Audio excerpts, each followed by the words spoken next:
ഓം ശ്രീ മഹാദേവിയെ നമഃ. നമസ്കാരം.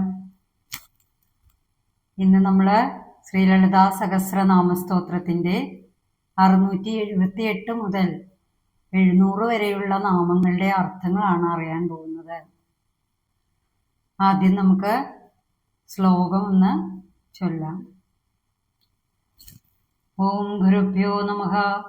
ഓം ഗംഗണപതേ നമഃ. ഓം ശ്രീ പരാശക്തി നമഃ. ഭാഷാരൂപബൃഹത്സേന ഭാവാഭാവ വിവർജിത സുഖാരാധ്യ ശുഭകരി ശോഭനാ സുലഭാഗതി രാജരാജേശ്വരി രാജധായിനി രാജവല്ലഭ രാജകൃപ രാജപീഠ നിവേശിത നിജാശ്രിത രാജലക്ഷ്മി കോശനാഥ ചതുരംഗബലേശ്വരി സാമ്രാജ്യദായിനി സത്യസന്ധാ സാഗരമേഖല ദീക്ഷിതാ ദൈത്യശമനി സർവലോകവശങ്കരി സർവാർത്ഥദാത്രി സാവിത്രി സച്ചിദാനന്ദരൂപിണി. ഈ ശ്ലോകത്തിലെ നാമാർത്ഥങ്ങളാണ് നമ്മൾ അറിയാൻ പോകുന്നത്. അതില് ആദ്യത്തെ നാമമായിട്ട് വരുന്നത് ഭാഷാരൂപായേ നമഃ. ഭാഷ എന്നാൽ വാക്കാണ്. വാഗ്ദേവതാ സ്വരൂപിണിയായ ദേവിയെ കുറിച്ചാണ് ഈ നാമാർത്ഥം സൂചിപ്പിക്കുന്നത്. സരസ്വതി രൂപിണിയായ ദേവിയെന്ന് സാരാംശം. ബൃഹത്സേനായേ നമഃ. ബൃഹത്സേന എന്ന് പറഞ്ഞാൽ ദേവി വലിയൊരു സൈന്യത്തിൻ്റെ അല്ലെങ്കിൽ സേനകളുടെ എല്ലാം അധിപതിയാണ് എന്ന് നാമാർത്ഥം.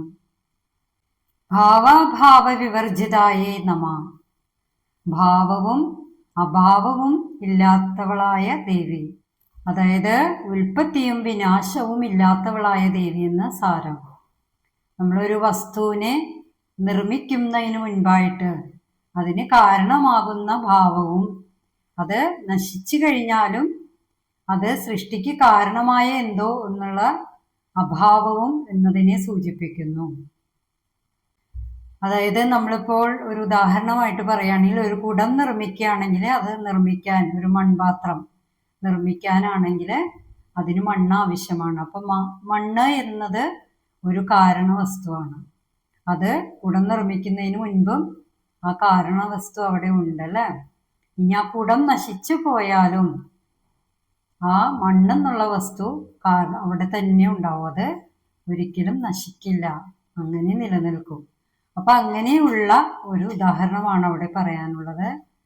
നമുക്ക് ഭാവവും അഭാവവുമില്ലാത്തവളായ ദേവി എന്ന് നാമാർത്ഥം കുറിക്കുന്ന ഒരു നാമമാണ് ഭാവാഭാവ വിവർജിതായി എന്ന നാമം കൊണ്ട് അർത്ഥമാക്കുന്നത്. ഇനി നമുക്ക് അടുത്ത നാമം നോക്കാം. സുഖാരാധ്യായേ നമഃ. സുഖാരാധ്യ എന്ന് പറഞ്ഞാൽ എളുപ്പത്തിലെ ദേവിയെ അറിയാൻ കഴിയും, അല്ലെങ്കിൽ നിർമ്മല ഭക്തിയായിട്ടുള്ളവരില് പ്രസന്നയാകുന്നവളെന്ന് നാമാർത്ഥം സൂചിപ്പിക്കുന്നു. ശുഭകാരിയെ നമഃ. അതായത് മംഗളരൂപിണിയായ ദേവി അല്ലെ. ശുഭകാരിണ്യെ നമഃ.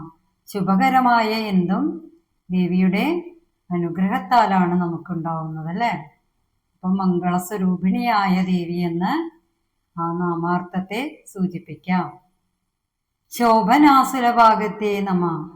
ശോഭനവും സുലഭവുമായ മാർഗത്തിലൂടെ ലഭിക്കുന്നവളാണ് ദേവി എന്ന് സാരാംശം. രാജരാജേശ്വരിയെ നമഃ. രാജേശ്വരി, രാജരാജേശ്വരിയായ ദേവിക്ക് നമസ്കാരം. അപ്പോൾ ദേവന്മാരാലും ത്രിമൂർത്തികളാലും എല്ലാം ദേവിയെ ആരാധിക്കുന്നു അല്ലേ. അപ്പൊ അങ്ങനെയുള്ള ദേവി രാജരാജേശ്വരി തന്നെയാണ്. അടുത്ത നാമം നോക്കാം. രാജ്യദായിന്യേ നമഃ. രാജ്യം നൽകുന്നവളെന്നാണ് പറയുന്നത്. അതായത് ഉപാസകന്മാർക്ക് അവരുടെ ഭക്തിയാൽ മോക്ഷം നൽകുന്നവളാണ് ദേവി എന്ന് ആ നാമാർത്ഥം സൂചിപ്പിക്കുന്നു. അടുത്ത നാമം നോക്കാം. രാജ്യവല്ലഭായേ നമഃ. അതായത് എല്ലാ സകല രാജ്യങ്ങൾക്കും വല്ലഭയായിട്ടുള്ളവൾ. രാജത് കൃപായൈ നമ. രാജത്ത് എന്ന് പറഞ്ഞാൽ പ്രകാശിക്കുന്ന, തിളങ്ങുന്ന എന്നൊക്കെ അർത്ഥമുണ്ട്. കൃപ എന്ന് പറഞ്ഞാൽ കരുണ, ദയ എന്നൊക്കെ അർത്ഥമുണ്ട്. രാജത് കൃപയായി നമ എന്നാൽ ഭക്തന്മാർക്ക് ദേവിയുടെ കൃപ കൊണ്ട് അവരുടെ ജീവിതത്തിനെ പ്രകാശപൂരിതമാക്കാൻ കഴിയുമെന്നാണ് സാരം. അപ്പൊ അങ്ങനെ അത് ആ പ്രകാശത്തെ നൽകുന്നവളായ ദേവി എന്ന് പറയുന്നു. രാജപീഠ നിവേശിത നിജാശ്രിതായേ നമ. രാജപീഠം എന്നാൽ ഉന്നതമായ സ്ഥാനം. തൻ്റെ ഭക്തരെ ഉന്നതമായ സ്ഥാനത്തേക്കും മഹത്വത്തിലേക്കും ഉയർത്തുന്നവൾ എന്നാണ് ആ നാമാർത്ഥം.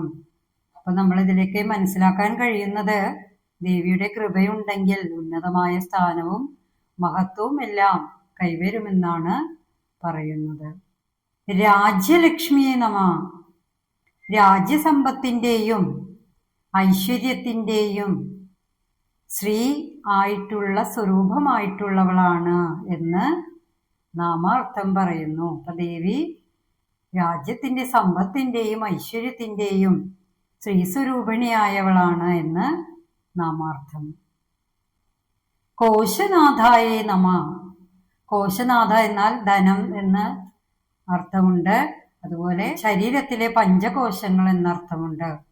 അപ്പോൾ അങ്ങനെ ധനത്തിൻ്റെയോ അല്ലെങ്കിൽ ആ ശരീരത്തിൻ്റെ പഞ്ചകോശങ്ങൾക്കോ സ്വരൂപിണിയായവളെന്ന് നാമാർത്ഥം സൂചിപ്പിക്കുന്നു. അതായത് ധനത്തിൻ്റെ അതിദേവത എന്ന് പറയാം, അതല്ലെങ്കിൽ പഞ്ചകോശങ്ങൾക്ക് അധിപയായിട്ടുള്ളവൾ എന്ന്, ശരീരത്തിലെ പഞ്ചകോശങ്ങൾക്ക് അധിപയായിട്ടുള്ളവളെന്നും നാമാർത്ഥം പറയുന്നുണ്ട്. രണ്ടായാലും ആ നാമം കോശനാഥായി എന്ന നാമാർത്ഥത്തിൽ വരുന്നു. ചതുരംഗബലേശ്വരിയെ നമ. അതായത് ചതുരംഗപ്പടയുടെ അധിപയായിട്ടുള്ളവൾ എന്നാണ് അർത്ഥം. ചതുരംഗപ്പട എന്ന് വെച്ചാൽ ആന, കുതിര, തേര്, കാലാൾപ്പട അങ്ങനെ ഉള്ള സേനകൾക്ക് ചതുരംഗപ്പടയ്ക്ക് അധിപയായിട്ടുള്ളവൾ എന്നാണ് ആ നാമാർത്ഥത്തെ സൂചിപ്പിക്കുന്നത്. അടുത്ത നാമം നോക്കാം.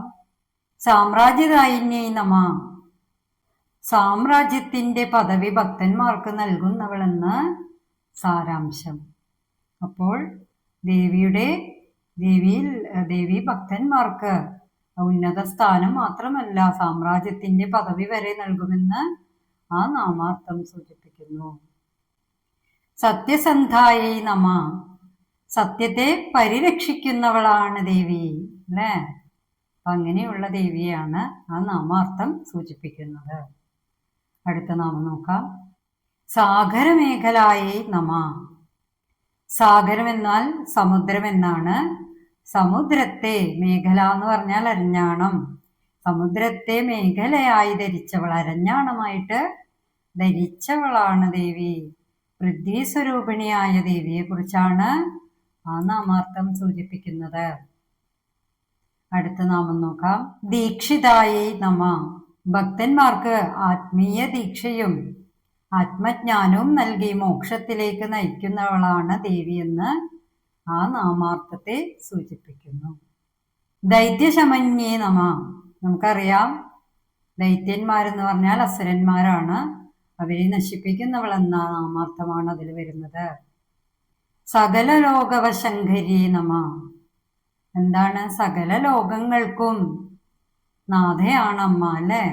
അപ്പൊ അങ്ങനെയുള്ള ലോകങ്ങളെ വശത്താക്കുന്നവൾ അല്ലെങ്കിൽ അവയെ നിയന്ത്രിക്കുന്നവൾ എന്നാണ് നാമാർത്ഥം സൂചിപ്പിക്കുന്നത്. സർവാർത്ഥദാത്രിയേ നമ. സർവാർത്ഥങ്ങളും നൽകുന്നവൾ അല്ലേ. അതായത് ഭക്തന്മാർക്ക് ആ 4 അർത്ഥങ്ങൾ നൽകുന്നവൾ. എന്തൊക്കെയാണ് 4 അർത്ഥങ്ങള്? ധർമ്മം, അർത്ഥം, കാമം, മോക്ഷം എന്നീ 4 അർത്ഥങ്ങളെ നൽകുന്നവളാണ് എന്ന് ആ നാമാർത്ഥം പറയുന്നു. സാവിത്രിയേ നമ. അതായത് സൃഷ്ടിയുടെ ദേവതയായ സാവിത്രി അല്ലെ, അങ്ങനെയുള്ള സ്വരൂപമായിട്ടുള്ള ദേവിയാണ് സാവിത്രി എന്ന നാമം കൊണ്ട് അർത്ഥമാക്കുന്നത്. സച്ചിദാനന്ദ സ്വരൂപിണ്യേ നമ. സത്ത്, ചിത്ത്, ആനന്ദം ഇത് മൂന്നും ചേർന്ന ബ്രഹ്മസ്വരൂപത്തെയാണ് സച്ചിദാനന്ദ സ്വരൂപിണി എന്ന നാമം കൊണ്ട് അർത്ഥമാക്കുന്നത്. അപ്പൊ നമ്മളിന്ന് 700 വരെയുള്ള നാമങ്ങളാണ് അറിഞ്ഞത്. അപ്പൊ ഇതിൽ പറയുന്ന പോലെ നമുക്ക് ഭക്തന്മാർക്ക്, ദേവിയെ അറിഞ്ഞവർക്ക്, ദേവി അറിഞ്ഞു നൽകുന്ന ദാനങ്ങൾ എന്തൊക്കെയാണെന്ന് നമുക്കറിയാൻ പറ്റിയല്ലേ. അപ്പൊ അങ്ങനെയുള്ള നാമാർത്ഥങ്ങളിലൂടെയാണ് ഇന്ന് നമ്മൾ കടന്നുപോയത്. എല്ലാവർക്കും നല്ലൊരു ദിനം ആശംസിച്ചുകൊണ്ട് നന്ദി, നമസ്കാരം.